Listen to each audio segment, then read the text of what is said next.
As we head into this Memorial Day weekend, we meet a man who is being recognized for his service 50-plus years later.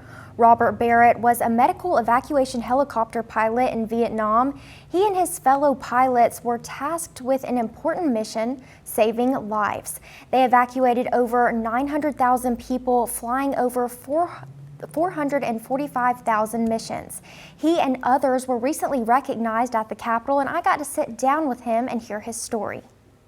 Robert W. Barrett lives a relatively quiet life in Aberdeen these days. But that wasn't the case about 60 years ago. Barrett joined the Army in 1965 after graduating from Mississippi State University. He became a helicopter pilot, and from 1967 to 1968, he was assigned to the 45th Medical Company known as Dustoff, stationed in Long Binh. I was Dustoff 30. That was my call sign. We were trained to do one thing and one thing only, and that was pick up the sick and wounded. And I do not by any means, and I want everybody to understand this, I do not consider myself a hero at all. I had a job to do, and I did it. It was one of the most rewarding things I've ever done in my life. Barrett says the lives they saved also had a ripple effect back home. Those guys that survived over there came home and had families. It created not just saving a life, but also making a life or making a family. Every mission was a team effort. He remembers one where they had picked up a soldier who was hit by a phosphorus grenade. Phosphorus burns when it's exposed to air.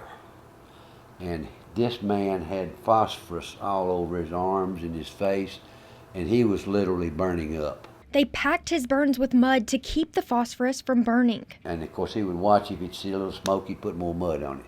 But it literally saved the guy's life. Otherwise, he probably would have burned to death. But our crew chiefs and medics, they're the unsung heroes. They're the guys that did the real work. We got them there, but they did the rest of it. Barrett took pride in knowing he was saving lives. If we got a patient to the hospital, 98% of them survived. There were some bad memories from Vietnam, but there were also some good memories. I have so many wonderful memories of Vietnam, and a lot of people don't have that. Of course, one of them being that I brought a wife home from Vietnam. If I had to look back on my life and say, what's the best time of your life, that would have been it. His wife, Claire, who is originally from New Jersey, is one of the reasons. Barrett says when they saw each other, that was the beginning of a love story. We got engaged in the front seat of a 2.5-ton truck. She and I will celebrate our 58th anniversary on the 3rd of August. We had such good times over there, but at the same time, we lost so many good friends, and we both shared that grief. When Vietnam veterans returned home, they weren't always greeted with respect. We were such ridiculed veterans. When we came home, people would spit on you and cuss you and call you a baby killer and everything else. A group of Vietnam veterans decided they needed to overcome this. 5.5 years ago, they came together and wrote a letter to Congress. After support from the House and Senate, a bill was passed and signed by President Biden last September. The Dustoff crews became the first Vietnam unit to ever receive a Congressional Gold Medal. It is minted, and there's only one copy of it made, and it is truly a gold medal. It will be displayed at the Army Medical Department Museum in San Antonio, Texas.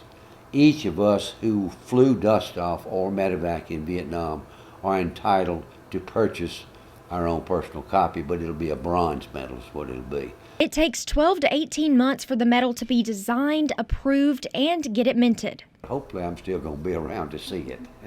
Around 70 of them were recognized in Washington, D.C., but Barrett knows there are more, and he wants to get the word out to everyone he can. The memories churn up mixed emotions. He says it was a terrible war, but they were there to help save lives. You think about the good things, and of course you see old friends that you flew with that you know well, and then you remember the bad things. But I knew I had a mission to fly over there, and that was to save an American soldier or whoever. So I felt like even though the war was not popular, I did something that was very good. When Barrett returned from his trip to Washington, he got the homecoming that was denied him more than 50 years ago. People have texted, called, and congratulated him as well. when I saw that banner, I actually cried. It's really hard to believe that a small town like Aberdeen will take the time and the effort to do something like that. After a year of serving in Vietnam, Barrett was later deployed to Japan, where he and Claire welcomed their first son. Barrett joined the Mississippi National Guard in 1972 and retired in 1994. He started the JROTC program at Louisville High School and moved to West Point's JROTC program. He retired in 2004. Barrett says he wants everyone who was associated with Dustoff and Medevac in Vietnam to know about the Congressional Gold Medal.